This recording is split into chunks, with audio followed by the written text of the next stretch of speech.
welcome to your day off. My name is Corey. Of course, sitting with my best bud, Tone. What's up, man? What's up, homie? Another day at premiere? Yep. Or the same day, really? Yeah, right. This is the end of the day, Uh-huh. and sometimes they say you save the best for last, right? Well, they say that, right? Yeah, so I'm totally into to this story.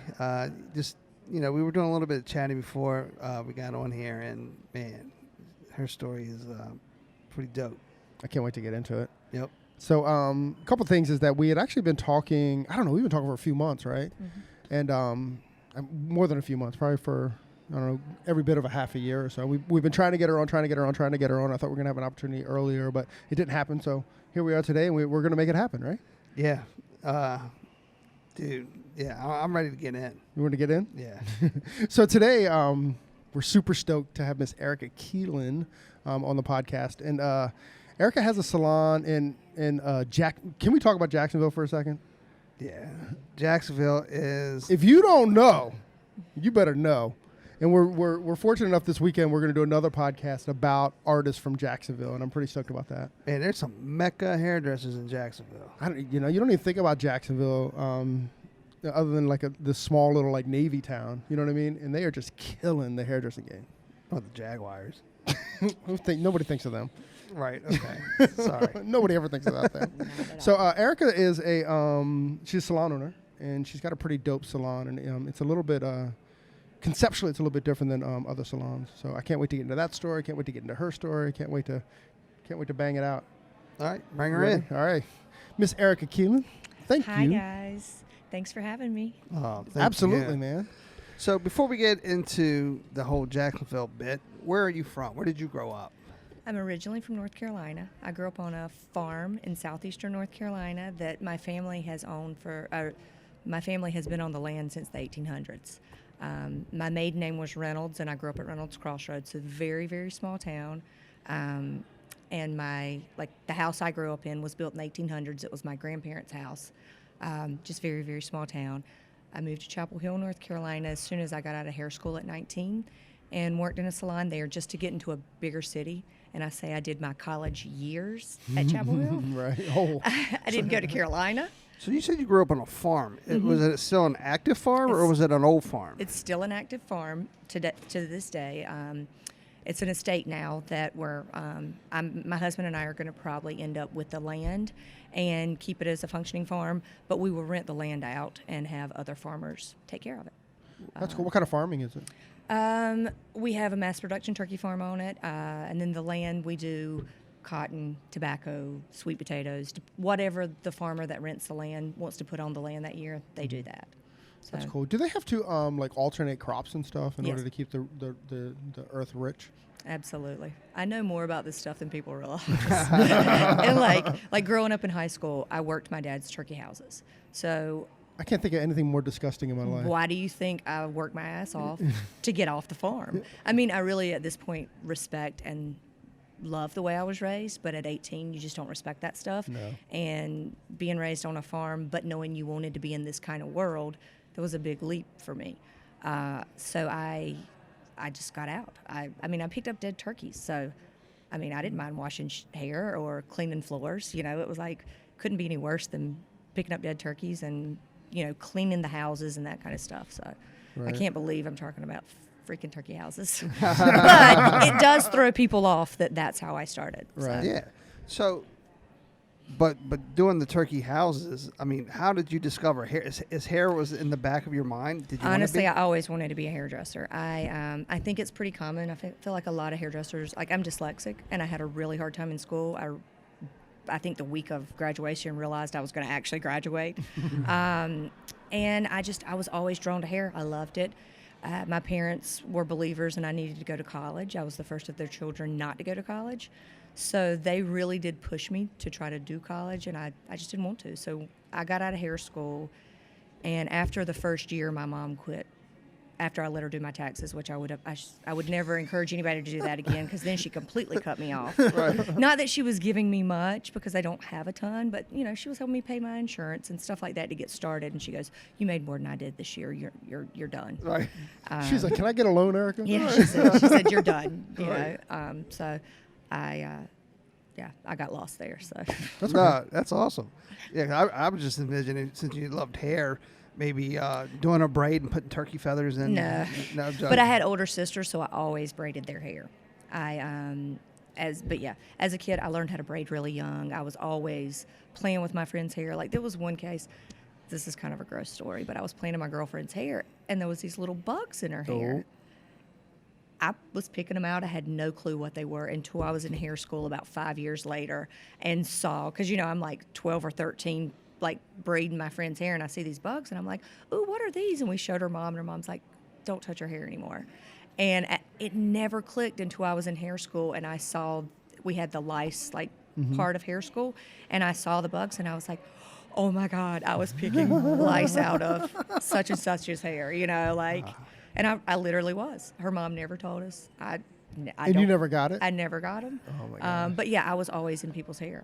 And I think it was the one natural gift I got, other than my sense of humor and, that kind of stuff. Right, yeah. My dry sense of humor. My dry sense of humor. Yep. So, like, when you started to do hair and your parents wanted you to go to college and, like, farming, was there big backlash from your parents?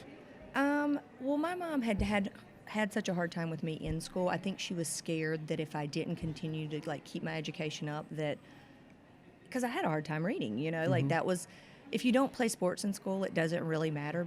But if you can't read really well, it kind of messes everything up. If you're not an athlete, it's not going to end your world. But if you don't learn the same as everybody else, that's a little different. Where now, I think people understand the audio, visual, that kind of stuff. But I'm 41, so 30 years ago, I don't feel like we knew as much about that kind of stuff.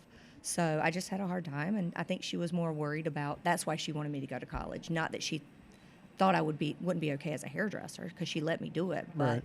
I think that just their generation, they thought you had to go to college, because they didn't go to college, and all my brothers and sisters did. And it was fine. But before both my parents passed, they were like, Erica's the happiest at her job. My brothers and sisters all have jobs. Right. They're not passionate about them. They pay the bills, where I actually get to do what I love and now inspire others. So it's fun. That's beautiful. Amazing, right? Yeah. So all right. So you moved to Chapel. I moved to Chapel Hill, and I was there for 6 years. In that 6 years, I took a sabbatical and moved to the Virgin Islands for 6 months, and that was so fun. I did all wedding hair. It was a lot of fun, but at 21, partying, Virgin Islands, I had enough money saved to get me through about 6 months, but I was broke, and it was time to come back. And I went back to the salon in Chapel Hill, and I worked there for a few more years, and then I was just over Chapel Hill. I was 25, and I called it my quarter-life crisis. And I had been to Jacksonville. My brother lived there, and I just picked up and moved.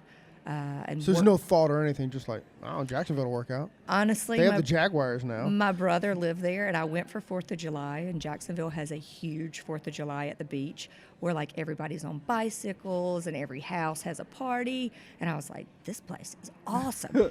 It's cheaper than Miami. I'm not really a Miami girl because I'm a country girl. So Jacksonville was still small town enough, but it was out of North Carolina, and I got away a little bit, and I wanted to live at the beach. So I could afford to live in Jacksonville Beach, and so I just moved there. And I found a salon that the woman happened to be from North Carolina too, so it was the perfect match. And I worked there for 3 years, and then I salon topped until I found, basically I was at a salon top to, I guess I did 3 years there, then I went to another salon for 4 years, and then I went with one of my best friends who opened a salon. And I was part of helping her open that, and it was an incredible opportunity. It was her salon. I was just one of the head stylists that was there from day one, and it was an incredible opportunity. I learned a lot, but 7 years later, it had turned into one of these really big, they didn't care how pretty the hair was. It was, you're at 8 to 10 clients a day. Can we get you to 12? With all the retail pressure and all that stuff as well. Yes, I was at $189 a client and $33 in retail, but they wanted me to get it all up, which was fine, but it was taken away from my quality of service. And then on top of it, I was a head stylist, so I was helping everybody else, which I love. I didn't realize I would love that part of it. And I got burnt out. 4 days a week, grinding for someone else, and then I just needed something else. I loved the environment I was in. Like I say, it was one of my best friends that had opened that salon, but it just wasn't fitting for me. I was traveling. I'd started doing my stuff with Dorina, and I had to follow their rules, and I wasn't doing a very good job of that. And as a leader, I didn't think it was fair to them. Right. So I decided to leave, and that's when I decided I couldn't find what I was looking for.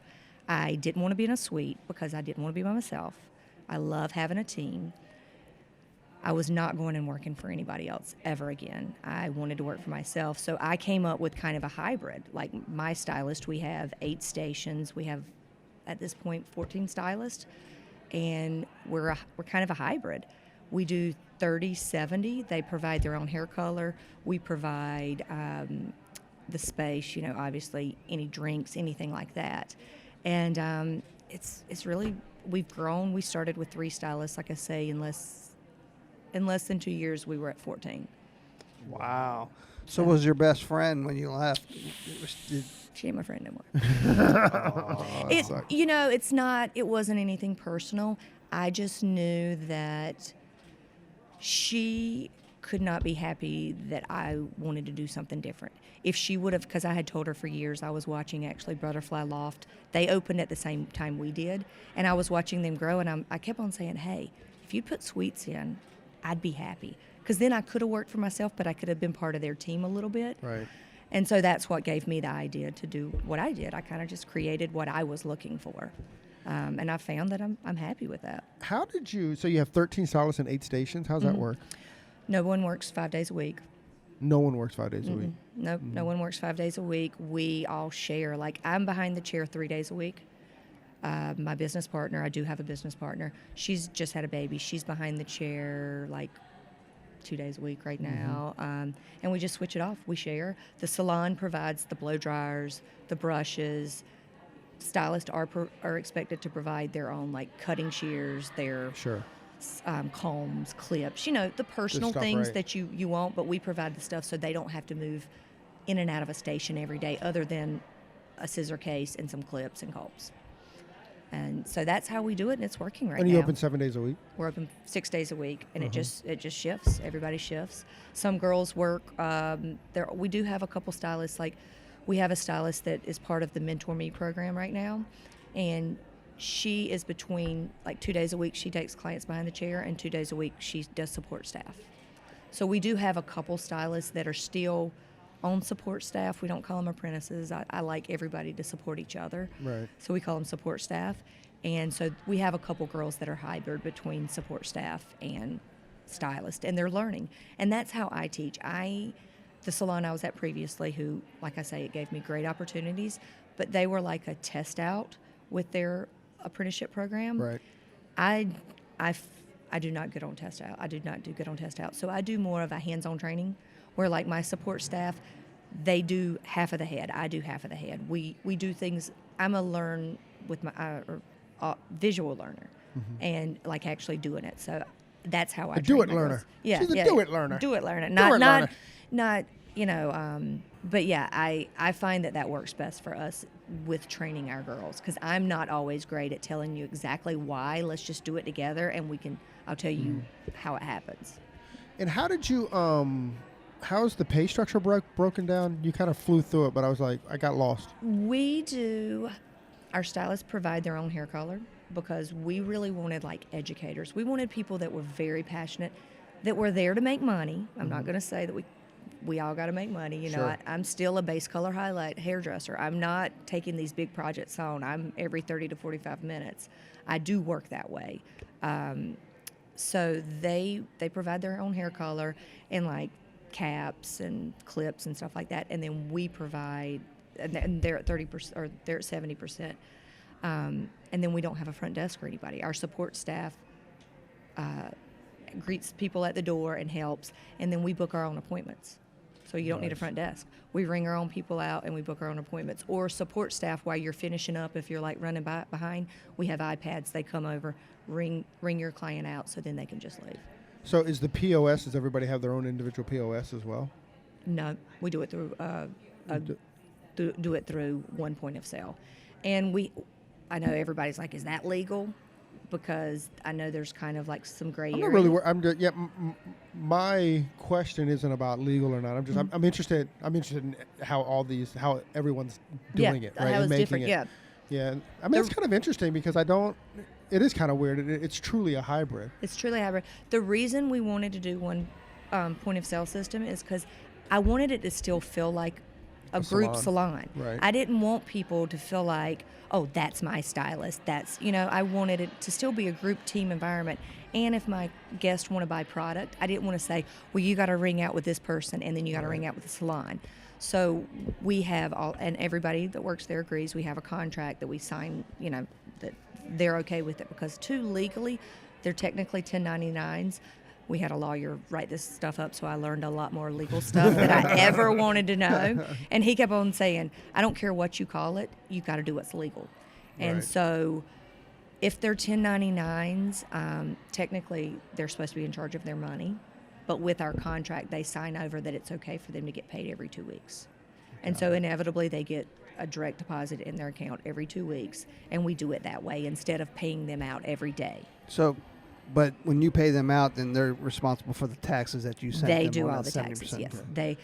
They do all that. But then, what I've found, a lot of people that scares, like stylists that have been at big commission salons, but inevitably you can write everything off now. So it kind of breaks even. I've found that I've broken even that way because I can write more off Right. when you're an independent contractor, because when you work for a salon, you can't really write anything off. Yeah, you can't write anything. You can't write anything off, so it kind of balances out. So yes, they're all responsible for their taxes. I can't tell them legally, you have to be here at a certain time. There's a lot of little things that, like, our lawyer was like, I can't technically give them a dress code. There's a lot of little things that you don't realize, but we have standards, and that's what we tell them. We have standards, and if you want to continue to have a station or a spot with us, this is kind of what we expect, and it's easy. I mean, I've been lucky. I'm waiting. We opened 2.5 years ago. We've been lucky so far. Everything's gone well. I'm sure we've been thrown a lot of curveballs in that 2 years. And it's still gone smooth. I mean, like last month, my business partner and I, neither one were in the salon, and it was our highest profiting month. So, Wow. our girls are doing it now, and they get along. Like my business partner in February had a baby 3 months early. Oh. So she's been completely out of the salon. My father just passed on May 1st. So the two of us, whole beginning of the year, have had pretty much the craziest, and our salon has grown and doubled, and it's growing and doing great. You should take the rest of the year off. We're not there. We've got plans for expansion, because now we want to buy land. It's stupid to rent a space. We're trying to grow, and we inevitably want to have a destination in Jacksonville for people like you guys to come down and say, hey, we're going to record in Jacksonville and maybe do a collab at Studio Sage. We want people coming in, and we want to have our salon. We want to have a full studio, which we have a small studio in the back of the salon. So you're talking about like a photography studio? Yeah. And with a video audio room too, so people can do IGTVs, they can do YouTube, smart. whatever. Podcasts. Podcasts. That kind of stuff. We want like a destination for stylists, and we're going to add suites to our existing salon. So we're looking for a space to have what we have now, and then when our girls are like, I may want to have the option to work 5 days a week, they could rent a suite then. So we're going to back up a little bit, because you talked about your mom, your dad, and they both passed, but they were able to see you go through all these changes. Yes. And see the just the growth of their daughter in an industry that and you're killing it, but I mean, they had to be super proud, right? Yeah, I mean, they at were. the end of the day, you know what I mean. They wanted you to go to college, but at that time, they see the joy, and you're able to take care of yourself. Yes. You Because I think my mom did think she was going to always have to take care of me, because I had a hard time in school. Because, I mean, I really but I always had a good personality. My mom would tell me, she was like, I'm tired of your teachers telling me they've never met a student like you. She's like, there's got to be other kids out there like you, because I was very personable. I was always like the teacher's pet. But then they also had to ride me to make me do my work, because if I'm not good at something, I don't want to fucking do it. Yeah. You know, like, I don't know who likes doing stuff they're not good at. So, True. but like, Right. school is the Your one thing. siblings? Yeah, they're all doing jobs they hate. So. Right. So they were very happy. And honestly, my mom got sick really quick, and she did get to see my salon briefly before she passed. So. Oh, so you've But- lost both of them pretty quickly then. Yeah. In the last 3 years. We opened the salon at the end of 2016, December 2016. Actually, at premiere 2017, we found out she had a brain tumor, and she died in July. She died 6 weeks later. Wow. That was quick. And so then my dad, pretty much immediately, he had cancer too, and he had skin cancer. So he fought it the past year, and he just recently passed. And yeah, so for the past almost 2 years, I've gone up there for about a week a month to take care of them, because I'm the baby of 4, and we all took a week. They didn't stay by themselves. We really took care of them. That's really sweet, Yeah. dude. Well, it So, like, speaks how close you guys Yeah. are. Yeah. And were. You I know, did come from a really good family. At the end of the day, that's. Yeah. I mean, that's what it's That's about. what's important. Yep. So, yeah, I 100%. had that's that great farm parents. life, man. Yeah. You know, I and I live on say a that farm. now. My family's like that. I mean, Yeah. you know what I mean? Like, for Memorial Day, this past Memorial Day weekend, there's probably 60 of us at my house Yeah. for a barbecue. My poor boyfriend, or my poor husband, when he was my boyfriend, and we had been dating, I guess, about 6 months at that time. I took him home just to meet mom and dad and to meet the family. My mom threw a barbecue with 60 people as a meet and greet for Erica's new boyfriend. Everybody, and I was 32 when I finally met someone, so she thought, I mean, I was still bringing home roommates at 30 that I think she thought I was a girlfriend. You know, not that it mattered, but she definitely was happy when I finally met a good guy. She was And- worried, Yeah, Erica. she was worried. Well, she was worried that I would be like. She told him, she was like, "I'm just so glad that Erica finally found somebody." But I didn't want anybody. I was wild in my 20s. Like, I will not hire anybody that was anything like I was in my 20s. Let's just say that. So that's more what my mom, she was just happy I finally slowed down. She was like, "You don't need to go to the bar every night, Erica." I was like, "Well, I can." I ain't got a boy. I'm like, I go to work at 10, so I can at least stay out until midnight. Right. That's And true. I was normally out until 2, 3, or 4 and then going to work. But I was not a great. Stumbling in. Yeah, I've learned a lot. Right. in You can these- do that in your 20s, though, Yeah, right? can't do it at 41. Bro. No, you cannot now. Yeah, definitely. Headaches last like 3 weeks. No. Oh my God. Yeah. It takes you a whole week to recover. Absolutely, absolutely. And now, I just don't, because I am a leader, I just don't want to do that. I don't want other people seeing me do that, like now, because I know if one of my staff comes in and can't support me, that affects us all. It affects the And team. so it Right. affects the team, and I just didn't realize that back in the day. Oh, Yeah. man. What are So- your old bosses saying today? They all love this, I'm sure. Oh yeah. But I can thank them all for everything. Even one of my close friends that I was part of that salon with, she taught me a lot. We just went different paths, is all it was, and they're very successful still, and I wouldn't be where I am if it wasn't for them. So I just went a little bit of a different route.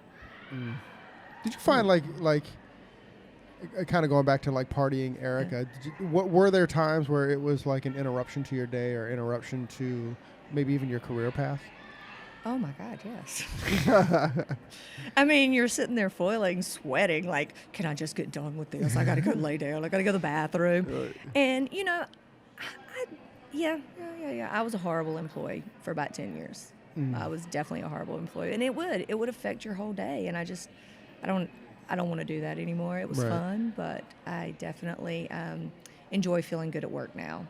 But yeah, there were times that, it was like, can I just get done with this haircut? And it's half dry. You send the client out, like you wonder why you don't have a good retention. It's because you're fucking half-ass doing it, like.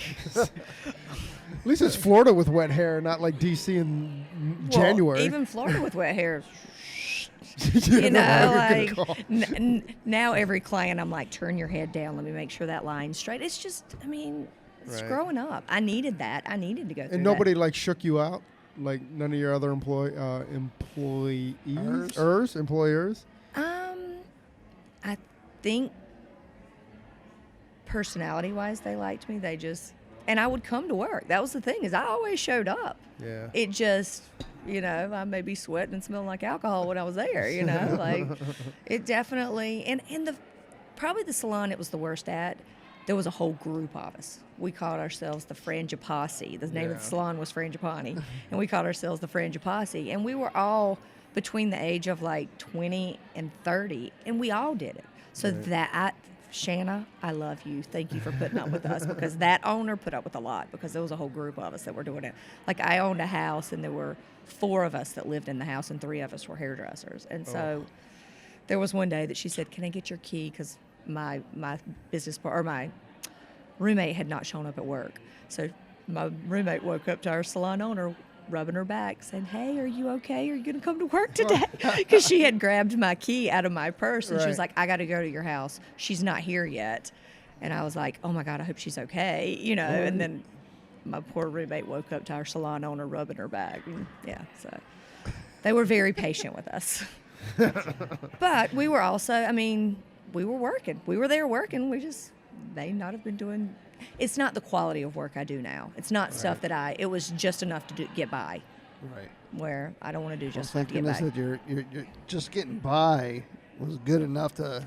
It was good enough to keep me going. It was good enough to keep me going. And at a young age, I was always pretty successful. Like with working in good salons and getting clients. I think I've always been able to talk to people. Maybe the Southern charm thing. So I was always able to have clients because. And I hear this on podcasts all the time. Clients don't know the difference between good and great, but they know a bad experience and a good experience. Yeah. So I think I was doing okay work, but their experience one-on-one, the connection was good one-on-one. So when was the shift? So when were you like, you know what, I gotta put old Erica to bed? It just happened naturally. So it was just progressive. It wasn't like working at my friend's salon. She really whipped me in shape. There's no hate there, because she helped me a lot in knowing my numbers. I don't need to be told my numbers every day, but I had never been aware of my numbers. You were just slaying. I was just doing hair. I didn't know what your average retail service ticket was, or your average service ticket, or your average retail ticket was. I didn't know what that was. So she really taught me that and made me aware of those things. And if you make me aware of them, I'm going to challenge myself, and I like to compete with myself, but I'm not trying to compete with anybody else. And it's funny that I say that, because I do all the contests, but I really like creating the piece of artwork, and then just entering it in contests is what I do with it, Right. So it just happened naturally. I was ready I think I started getting into doing the hair competitions. I had met Dorena. We were doing photo shoots, and then my friend obviously was making me more accountable at work. She was like, "Erica, you can't show up with no makeup on. Like if you don't have any makeup on, the outfit better be good and your hair better be perfect, And I was always good. I've always loved fashion, so I always felt like I came in cute, but I would come in maybe with holey jeans or something, and she'd say that's not professional. Where now I do let my girls wear stuff if it's trendy, but if it's holey jeans, you got to have your hair perfect, your makeup perfect. There's trendy things that we can wear that she didn't always think was okay, that I think is okay. But it was time for me to grow up too, I think. So you knew Dorena before your salon? Yeah. Dorena and I met. Kind of explain who Dorena is real quick. Although she's been on the podcast. Yeah, she has been on the podcast. She's one of my best friends, and she's a photographer. And she works for Cosmoprof now, and she does classes with them on how to shoot photos. I'm sure everyone's seen her picture. They just don't know who she is, by name maybe. And by the way, she does a killer class. I sat through it. And oh, you did? Yeah. It's insane. A good class, yeah. If you're listening and you can take a Dorena class at a Cosmoprof, do it. Yes. And we do a lot of classes at our salon. Like she and I will team up and do some. And yeah, Dorena's an incredible when it comes to photography and stuff. And so I had hired her for Naha. And she had shot my Naha, and she was actually working with a hairdresser at the time, and he was doing her hair, and they were taking some pictures. And he was moving to New York, and as soon as I heard he was moving to New York, I was like, "Hey, can I do your hair? I've got this competition I want to do." And it was Pravana Show Us Your Vivids in 2015. And that was the first image that I ever had go viral. I ended up winning Pravana Show Us Your Vivids with that entry. And it was the first time I did Doreena's hair. So it just kind of was like, oh shit, let's do this again. So for the first year we were friends, we did her hair every month a crazy different way.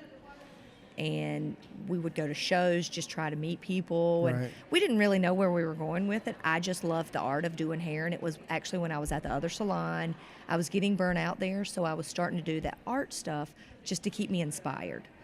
And it went off. I mean, that first year we got a ton of good images. And then people started knowing us. We started doing some classes. And it's kind of rolled from there. Dorena is definitely good at educating. I don't feel like I'm that great at it, so I like to team up with her if we do a class, because she does a lot of speaking. I'm good one-on-one like this with you guys, but in front of a classroom explaining why I'm doing what I'm doing, I'd rather you watch and figure it out. Like, I'm just not great at explaining. I don't feel like. Well, you have another show as your Vivids winner in your shop too. Yes, Sarah Jane. Yes, she did last year, and yeah, we do a lot of competitions. I mean, I have Contest Guru, or I think Contest Guru on my Instagram, but I always say I'm a contest whore, and I get my girls to whore themselves out every contest too, because it's a good way to just. I don't even do it just to win; it's to just put yourself out there. Right. Creating that image just makes you feel so good, because me behind the chair, I'm doing base color and highlights. I'm not doing the fun stuff. Right. So that gives me that outlet, because I'd rather do the base colors and highlights behind the chair. And to bring Sarah Jane and Dorena, full circle, I mean, they won a Naha this year. They won a Naha this year. Sarah Jane, yes, she had. And, honestly, she was at the salon. She put her collection together, and it turned out beautiful, and she won. I mean, it was incredible. It was her first time ever putting a collection together. We had worked together a lot throughout the year of just doing other stuff, and her and Dorena just created a beautiful collection, and it was she won. amazing. Yeah, she won. And that was Dorena's second Naha? She has won, yes, one of her collections. One newcomer, like in 2016, I think. That's so amazing. Yeah. I don't know anybody else. I don't think I know anybody else that works at Sage. But how did you kind of bring this team together? It's funny. When I started Sage, it was the worst breakup of my life, leaving the other salon, because you left a whole team, and they weren't really expected to kind of be part of some of the stuff I was doing, because I was still doing my photo shoots and stuff, and so it was like a bad breakup for me. It was the worst breakup of my life. And so I kind of started creating my own, and I had seen Sarah Jane had won Modern Salon Top 100, and she just happened to be in Jacksonville. And I think she had worked with our friend Casey Powell, and I didn't really know either one of them, but I just noticed that I looked up their salon, and then I just direct messaged Sarah Jane and was like, hey, you're doing fun stuff. Let's meet up for lunch. And I just was looking at other friends, because I didn't feel like I could use my friends from my old salon, because I felt like it was going to put them in a bad position. But I was just wanting people to shoot with. I didn't know she was going to eventually then come work with us. I just wanted to be her friend, because she looked like she was doing the stuff I was doing, and she was Modern Salon Top 100. So we just became friends, and then me and Casey became friends, and it just kind of slowly we started building. And right after I left the salon I was at with my girlfriend, right before I opened my salon, right after I left, about 10 people left also. Oh, so it was a big walkout. It was a pretty decent-sized walkout, but it was broken up. Right. But there was a lot of them that were under non-compete, so they had to go work somewhere for a year 12 miles away before they came to work. And I was not hiring anybody. They all had to work it out. So in the past 6 months, we've had 5 new stylists come on. So it's kind of like and I just realized this in the past couple weeks, I combined my old family with my new family. And so those 5 stylists are from the old salon? They're from the old salon. They work their non-compete out, but they had started doing all the fun competitions. Like Sophia, one of my stylists, she won Goldwell Color Zoom last year for the U.S. Wow. So we all dabble in all kinds of competitions. And Sophia had really gotten into the competition world, and she wasn't being supported where she was. So she wanted to come and work with me. And I'm not dealing with a non-compete. I just don't want bad blood. It would have caused bad blood too. So they all went out and worked their non-competes out elsewhere, and then they decided to come because they wanted to be a part of what we were doing. And so we've really grown a lot, and it's a little bit of both. So I have my new Studio Sage family combined with my old family, and we have a great group of girls. That's awesome. No boys? No boys yet. We've got one that just came and shadowed the other day, and I'm so excited. I hope he comes on. He's 19 and just eager as hell. So. What does Jem Plank call those? Boo Bears. Yeah, He's a little Boo Bear. He's a little Boo Bear. I was like, you could be our token boy. Our token boy in the salon. Boy. That is funny. So you have a reputation, or is the draw to your salon because of the competitions and because of the photography and all that stuff? I what do you think so. the draw is? That's the draw? I think so. I think a lot of people see what we do on social media and think we just do photo shoots. Where like, I always invite people to come and shadow with us. I'm like, you can come to a photo shoot, but also come and shadow a real day behind the chair, because we do both. And I think a lot of people think that, I just want to go work there because it's going to be photo shoots. Well, that's not what we do. That doesn't pay my bills. That's my fun. That'll pay the bills. That's my fun stuff. But it has gotten me in the industry. I mean, I can walk into Pravana's booth and know everybody. I've gotten to where I know a lot of people from a bunch of different brands because I've worked with Schwarzkopf. I've worked with Sexy Hair from contest. I've won contests with these different companies, and then I've started to be able to work with them and do different things. So it really opens up a lot of doors too. Do you work with anybody on the competition side or on the photography side? Do you work with anybody from other salons as well? Are they welcome? Absolutely. I'm flying out to Utah in July, and I'm actually going to shoot with Christopher Benson and his team now, and his photographer, because I've never shot with another photographer. Only Dorina. Only Dorina. And honestly, I'm self-taught. I've never worked with a big brand or anything like that. So I feel like Christopher Benson right now is kind of mentoring me. He's an incredible man. Him and his wife, Greta, I just love them to death. And I'm learning kind of the art, like his side of things, putting a whole group together, where I've just kind of done a picture here, a small collection there. Yeah, we're huge fans of Chris, too. Yeah, he's an incredible man. Yeah, the work that he did with your good friend Casey, that was pretty amazing. Yeah, they do. They do a lot of fun stuff. That was pretty sick. Yeah, we'll all be working together on Monday. We Salons, Studio Sage, and CBC Collective are doing a collaboration this year. We all know that's kind of the word of the year, collaboration. Right. And they came out to Jacksonville last March, and we did a collaboration that we had gotten published, and we just hit it off. We've all gotten along really well since then, and so we do stuff now. They've been to the salon a couple times. Like I say, I'm going out to Utah. I inevitably want a destination that anybody can come to shoot. They can come mentor one day if they want to. Like Chris's wife wants to come in, and she's like, I think I want to come work here 1 week a month, like just to hang out. Oh, that's cool. I do like my group of friends, or my group of girls. I shouldn't even say girls. My group of women, independent women. You could say girls. We can't say girls. Yeah. Well, I do have one of my stylists. She's very liberal, and she's like, I don't like you calling us girls. I like women. So I say women. Right. So you have all the girls and then that one woman. Yep. Hey, and you know what? She keeps us all in line. She is right. my I love. She's Alex. She's one of our senior stylists, and she keeps us in line. She will come to me and tell me when I need to be put in my place. And hey, I need it sometimes. We all do. Yeah, you got to respect that. You got to respect that. And if they're not your friends, if they're not putting you in your place, they're not your real friends. If you're doing something wrong, you need to be told. Yeah, so. Corey's always trying to put me in my place. So. That happens. Yeah.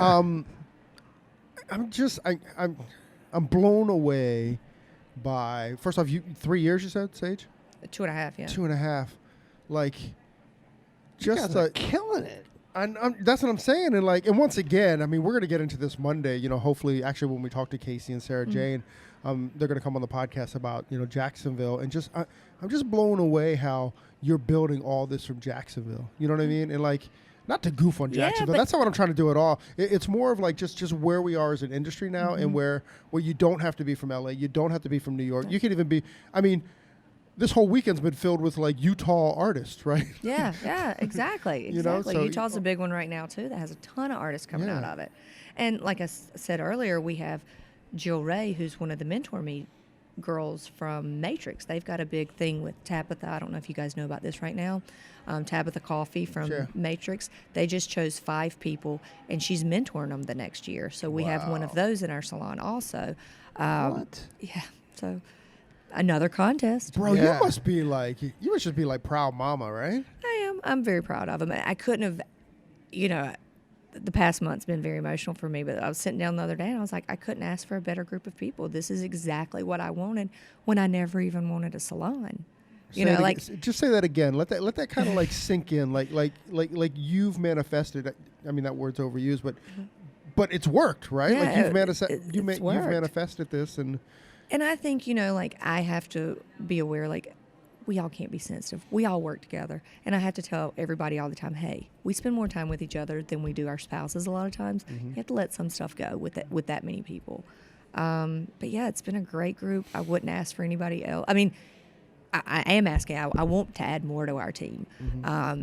But I've got such a good team. If I don't get anybody else, I'm so totally happy with who we have because we do have a great team. what are your do you have staff meetings, and what do those look like?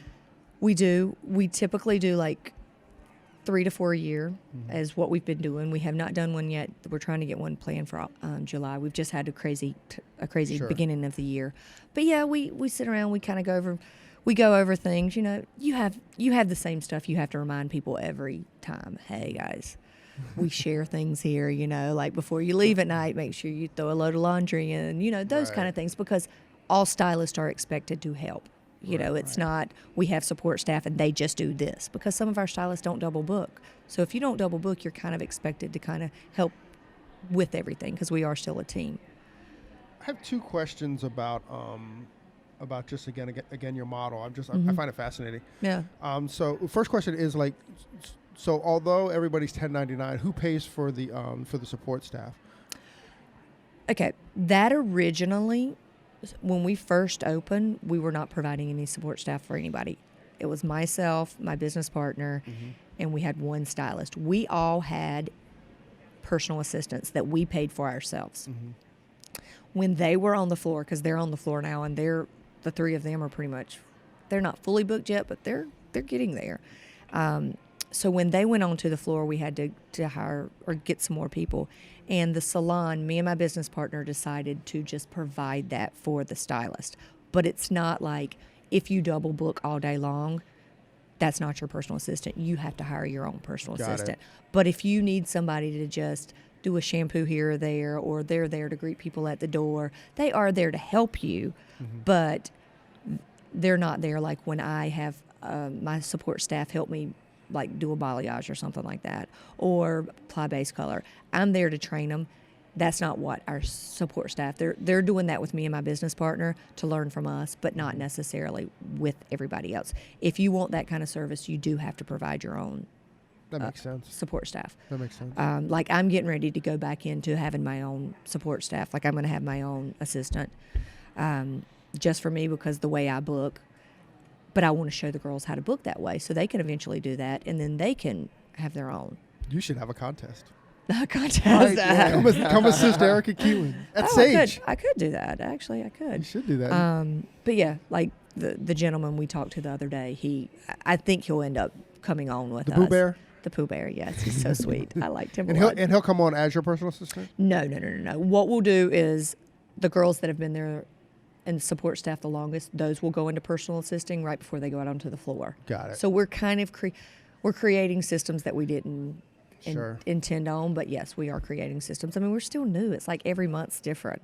It's like, oh, we changed this now. We got to do it this way. But things are changing, and I think that's what we'll lead into is now the ones that are getting ready to go on the floor, they'll be personal assistants.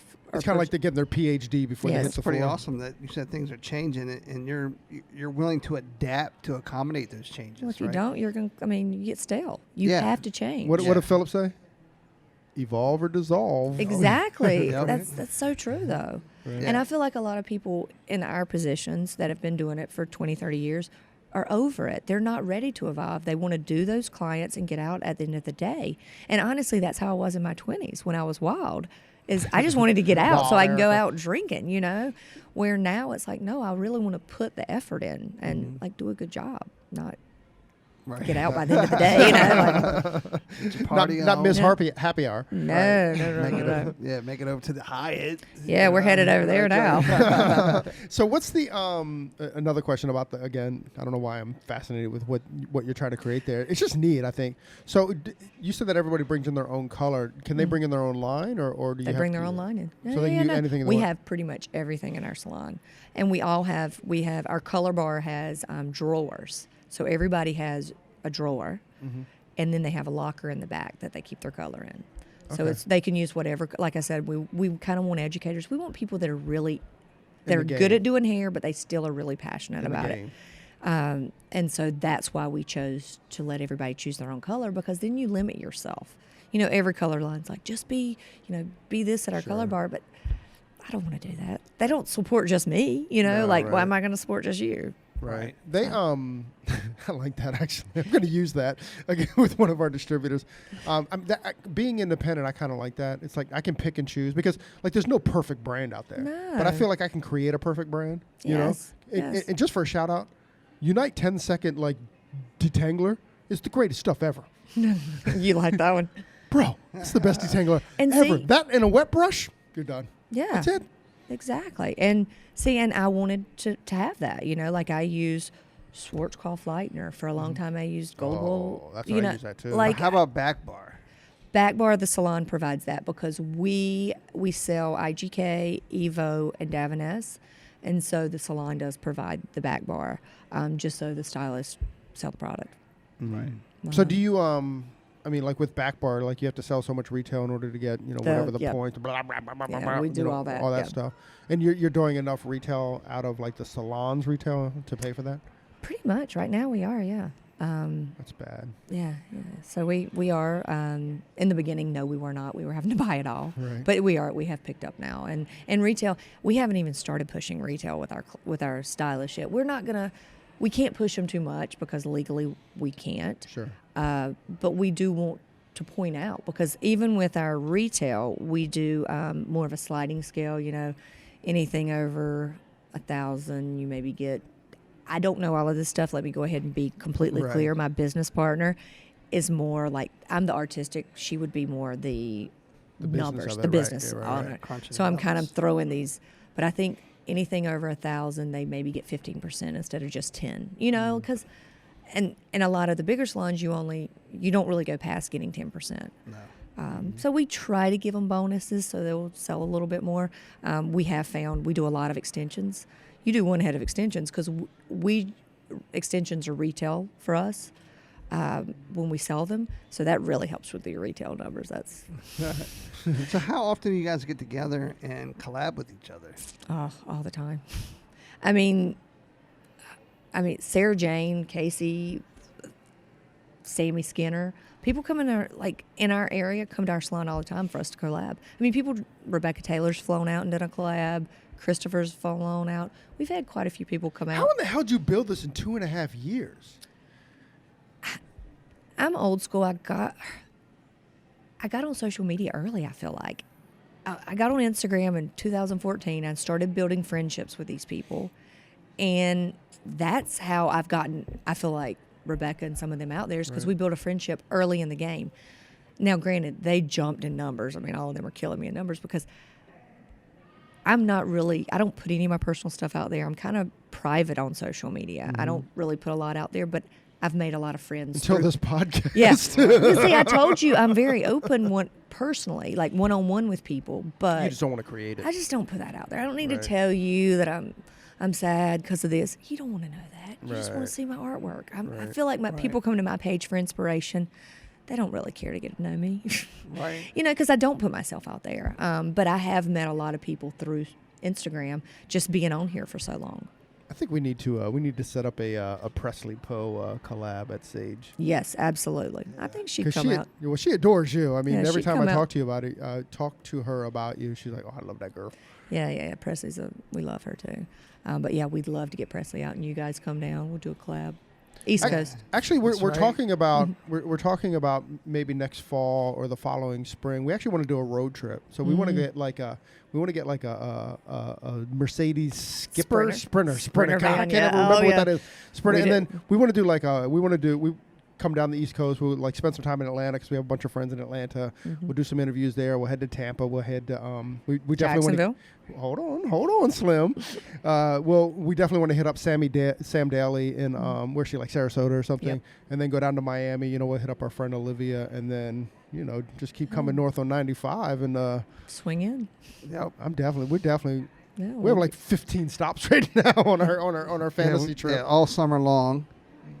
That's what it sounds like. We're trying to do it planning like my next year's son. Yeah. Your summer vacation. That's right. It's planned out for you. There you go. Boy, our wives going to be happy about that. But you better take them too. Let them go on it. Yeah, they don't want to be in there when we have the cameras rolling inside the van. Yeah, that could get weird. Oh, that will get weird.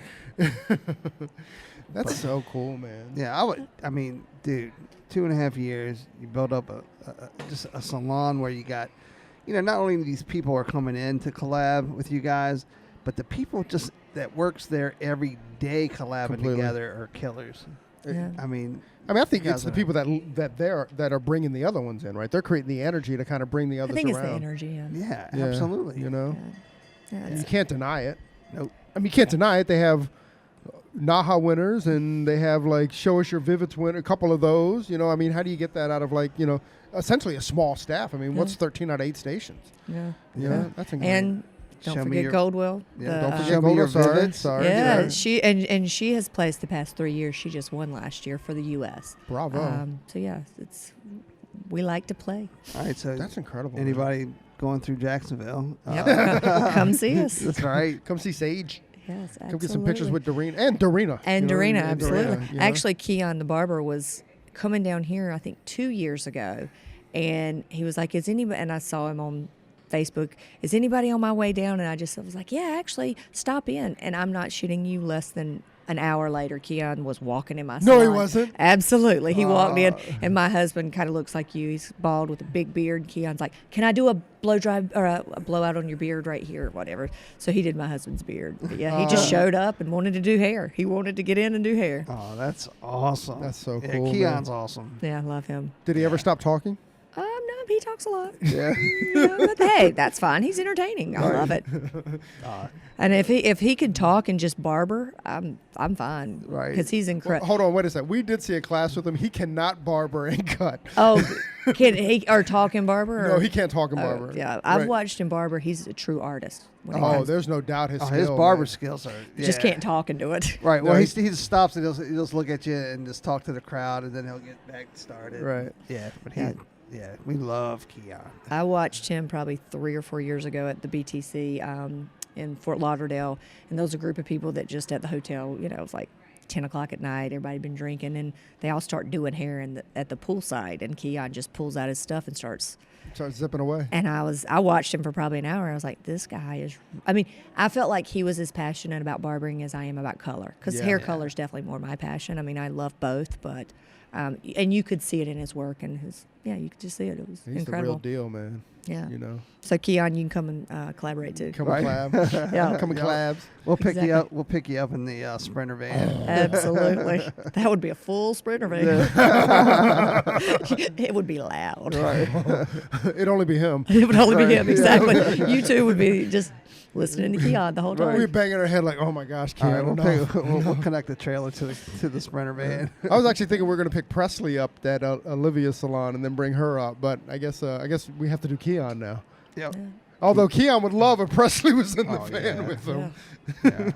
Absolutely. Throw Olivia in there too. Right. Oh yeah, definitely. Bring her on up too. Oh, that'd be great, right? So, it'd be like when a couple of years ago at BC, you had all those people At his salon, yeah. At a salon. Yeah, so we're gonna do that too at Sage. So yeah, actually, I love his warehouse style looking salon. That's kind of what I would like for our next location to be, kind of like that. Yeah, it's like an old car dealership, not car dealership, but like a car repair shop. Yeah, I would love to have something similar. I think it looks cool in there. You should fly up to DC and take a peek at it. Yeah, and let us know.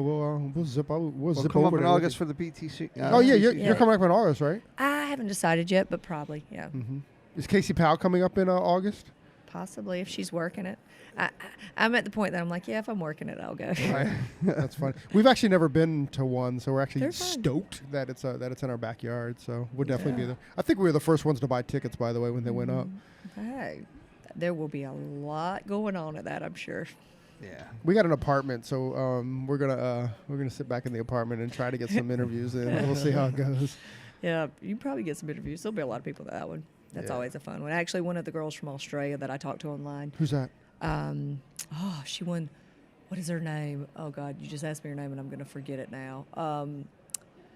She was asking me if I was going to be there just because she's flying over to go to that one. Right. And now you've asked me her name and I can't remember it. But she was part of Provana Show Us Your Vivids when I was, and we became friends then and just kind of talked back and forth. That's pretty cool, man. Yeah, I love that we have friends all over the world now. That's crazy, isn't it? Yeah. Social media has really changed everyone's life. I feel, in our industry especially, I feel like. Completely. Yeah, it's changed the industry. Yeah. I mean, listen, we're not sitting here for social media. Exactly, because I just never, I think because of my learning disability, I never felt like I could work for a company because I was scared to like work my way up. Right. And so I would have never been on stage if it wasn't for social media. I would never have this platform if it wasn't for social media, just because I didn't feel confident going into situations and working my way up. It's interesting that you said that because that's exactly how I felt. Because we did a little bit of years and years, 1.5 million years ago, we did I did like a Wella thing a little bit, and what held me back was like, do I want to go through this path? Do I want to do this? Is it who I am, or is it what I want to do? Take all those tests and yeah. I see where it's beneficial. Sure. Like I would love to be better at speaking on stage, or my Ben Mullen. Yes, I'd love to take Ben's class, or just presentation skills, right. Which I think I'm aware of now, and I will get better at. So it would have been helpful. I wasn't mature enough to go through that at that point in my life. Well, dude, I know that. I know I can speak for Tony and I. We are huge fans of you. Thanks. And like, although we had reached out to you, the more research we kind of did on you, like the more like, God, she's the real deal. You know what I mean? And what you're doing is amazing. And like, I mean, again, the success, whether it's like in the salon or just your presence in the industry in the last 2.5 years is just amazing. And thank you. And we truly, I'll speak for me, just truly in all of what you're doing. And it's kind of, I'm kind of interested to check back with you in like 5 years and just kind of see how the hybrid's working, because it's so interesting how our business is changing as well. Yeah. And in the beginning, we definitely had people that were like, I can't believe you're doing that. You know, like, but it's working. And the more I listen to podcasts and things are changing. Yeah. People because of social media, it's easier to be your own boss and to build your clientele. Sure. Like my assistant that went out on the floor like 1.5 years ago, she's almost fully booked just from social media. We see it. Because we've paid nothing in marketing. Our salon does no marketing. That's part of the 30/70 thing. You're responsible for all of your own marketing. It's all free now. So it's all free. So we were like, we're not paying for that. And it's worked out well. I mean, she's completely booked. Not everybody can do that. I think it's easier for her because she did grow up in Jacksonville. I think those kind of things help. 100%. But she creates good content and she knows how to take a good picture. Dude, and she does beautiful work, but yeah. Right. She has a salon full of mentors, right? Yeah. That's incredible. Yeah, I mean, I never knew I would enjoy that part of it so much. And I really do enjoy the mentoring part. I like my long-term goal, probably 5 years from now, I'll still do hair behind the chair a little bit, but I'm more interested in like building my team up and getting them to that point. At this point, I've been back there 22 years. I got plantar fasciitis, my back hurts, right. You know, all that good stuff. So, I mean, my body's probably not going to let me do it the way I've been doing it the past 10 years. Right. So I'm glad that I was pushed into opening a salon because I found that I really enjoy the mentoring part too. Boom. Well, my dear, on that note, thank you. Erica Keelen, thank you very, very much for joining us on your day off.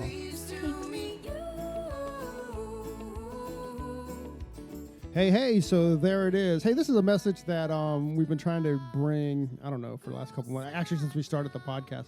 Hey, so if you like the podcast or if you find that it's useful, please leave us a review, a 5-star review on iTunes. Leave us a rating and a review.